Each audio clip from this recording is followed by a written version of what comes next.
F-35 continues to stay in all three of those phases of the production basically, right? And that's not that uncommon.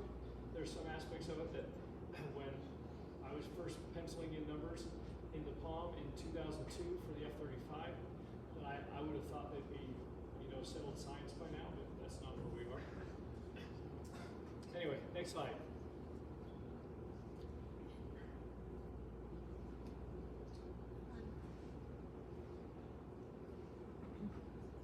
Okay, now it's important to go through everything I just went through. A lot of you don't care about it for some of those things because you're just going to sit there with your RFP and you want to answer the RFP and get on a contract and roll out.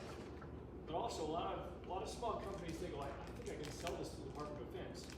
Who do I talk to? And you go talk to that young airman at a trade show, or you go to talk to that young airman on a base, or the contracting officer at Hill. I talked to that contracting officer at Hill. But knowing who is going to give you what and what are the key entry points. And what I'll tell you, these four areas, you get your requirements, funding, acquisition, and your RDT&E and procurement. There are key touch points, entry points with every single one of them. And you almost need to be doing all of them simultaneously to be effective. For requirements development is really what does the warfighter want? So when I see a source of SOT and RFI later on, I can interpret a little bit, Then when I see that source of SOT, I've seen some source of SOT, I'm like, on a product that I was very familiar with, on a program that I knew was coming down the pipe, so I was very familiar with the program, and I remember reading the source of SOT or RFI, whichever it was, going, I have no idea what this lieutenant means here. It would have been written by, the POC lieutenant so-and-so. Like, I have no idea what they're talking about. They're talking about designing a whole new radio, a whole new system of something that's been on the market for 20 years. I don't know, so I'm not even sure how to answer this. But so having that dialogue and knowing what the product, not the product requirement is, but the warfighter requirements are, is really important. Funding, how many of you guys have lobbyists? Okay, well, I would say that having at least, if you don't have a formal lobbyist, having a connection with congressional staffs, and that sounds a little bit dirty, and I remember the first time I heard that, that's what I thought, like, that's like cheating, that's why everybody hates the system. But it's helping, it's connecting with those congressional staffers who are the ones who are doing a lot of the writing on the documents and doing a lot of the markups and the strike downs and the offsets on the eventual president's budget. Having connection with those to ensure that they understand those capabilities, so that they understand. So you're not trying to say, you're not going here and saying, hey, can you put in a $10 million ad for my program? Let me give you, here's the number, here's my phone number. You're not necessarily doing that. And the lobbyists are not going to do that. That does happen, don't get me wrong. But what you're doing is you're explaining your conversations with the warfighters. You're explaining the art of the possible. You're explaining what the warfighter really needs and what is out there for them to be provided. And so you're taking this information and then you're sharing it with these things. The test centers and the research labs, and then Air National Guard, AFRIC for their ingredient funds, making sure that you're constantly talking with the people who have some purse strings that can affect your program so that they understand what's out there. And the other part about that, and I talked just about lobbyists, but really business development marketing, and this is not me selling myself and my compatriots who do the same thing. So much of it is not about hard, fast numbers, it's about relationships. I've seen it many, many times where the company gets a contract because they're trusted. They may be more expensive, their solution may not be as good, but they're trusted, and so that government KO goes that route because it's less risky to go that route because they already know them. So if you have developed that relationship, and that's not taking them out golfing or buying them dinner or something like that, develop that professional relationship where you're constantly talking to them about the art of the possible and what you offer, it's highly beneficial. Getting down to the acquisition level, you're talking in program offices, you're going to, in some cases, you're talking to the POs, which are 1 and 2 star, and in some cases, 3-star generals. You're talking to the contracting officer, talking to the program managers. So prior to the release of a solicitation, in theory, everybody can talk. That's not always what happens. Sometimes you have program manager or contract officer, well, I can't talk about it. We already released source sought. I'm like, no, actually, this is part of answering a sources sought. This is part of helping me help you. You help me to understand what you need so that I can give you a better answer. And I had an experience recently with a fairly large program. I'd say it was a T6 program. And it was really custom made for this company that I was working with, especially with some of the partnerships that we had. And after about 6 months, we're like, we're out. Because they wouldn't talk on the phone. Everything was yet another sources sought, or another RFI. Well, initial source, then another RFI, then another RFI. I'm like, why don't we just, can we just have a face-to-face and talk about this? Well, then we have to do it for everybody. Okay, well then that's part of your job, was do it for everybody. And again, I'm not trying to criticize those contract officers. So they said, I did get a funny email where one of them said, they were chiming on each other. Could one of you help this young man understand how contracting works, or understand how Department of the Air Force acquisition works? And I said, I turned to my boss and I said, I don't think this is worth our time. And it wasn't. Go ahead. Okay, all right, thanks. All right. OTAs and SIVRs. How many people have done SIVRs here?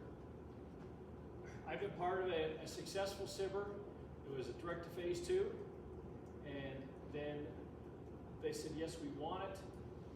And getting on contract, well, GSA has a contract vehicle that they'll go ahead and write it for you. It took me 1 year to get that contract vehicle signed. And then it's still been very painful. Nothing against GSA, they do great work in what they specialize in, but they focus on toilet paper and pencils. And selling aircraft parts was not their thing. And it's been it was very painful. But it's still a great way to do business with the government. You sell the right things. And you can get that contract vehicle, that phase 3, which is the production phase 3, after that phase 2. It's a good way to do it. OTAs, other transaction authority, those started with NASA, but the Air Force is starting to use them. The challenge is the Air Force, a lot of contracting officers use them like they use a typical FAR contract, a traditional contract. They don't know how much flexibility they really have, and they apply it like it's a FAR 15. I think that's the right number, FAR 15 contract. Okay, RDT and procurement. Talking with engineers, having regular relationship with engineers, having regular relationship with the test teams down at Nellis, down at Edwards, maybe to a lesser extent. But I like operational test. That's where the rubber really meets the road, where I'm actually getting ready to field something. And they're often the guys who are closest to the CAF, Combat Air Forces. So they're the ones who are going to give the best inputs and the best ideas, I think. They're the ones who just came out of the fleet, out of the operational units. All right. Next slide. So strategic adjustment, we can save this for later, but I want you guys to kind of take a look at this.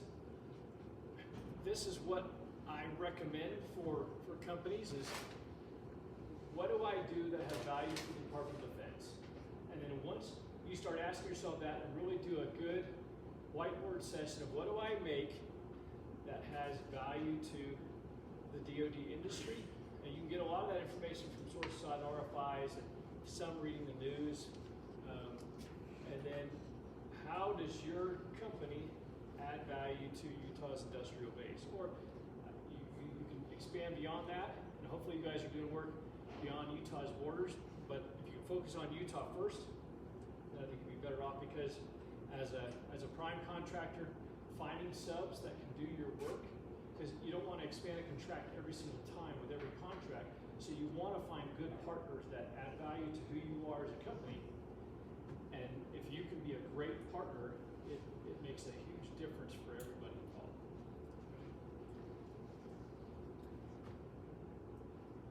And so coming up with that, having a marketing relationship, you go to the conventions, you go to the test centers, program offices, industry, local, and primes.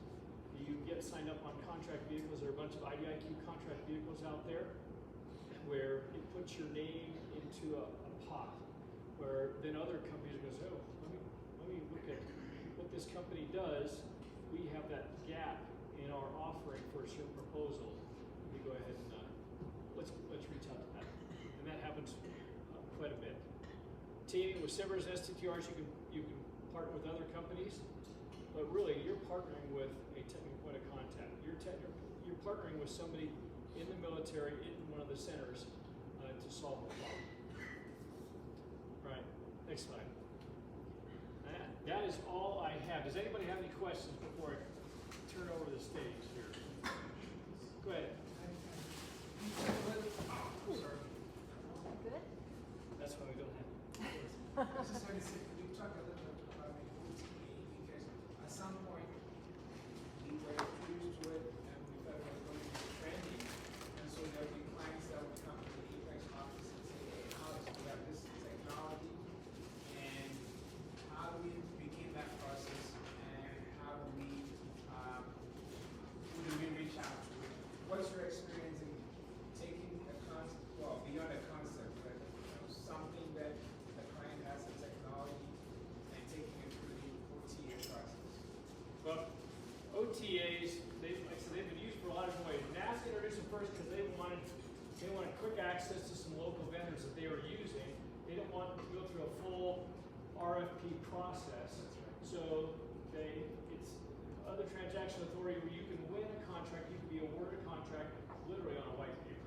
So there's not all the T's and C's and all the garbage, necessary garbage, that goes along with contract submittal or proposal submittal. You can award on a white paper, and so the award process is a lot simpler. The requirements for what needs to be defined in there are a lot simpler. I'm not an expert on OTAs. I've won an OTA before, but I still it was handled by the program office a little bit more like a traditional RFP. Go ahead. Let's say, for clarification, other transaction authorities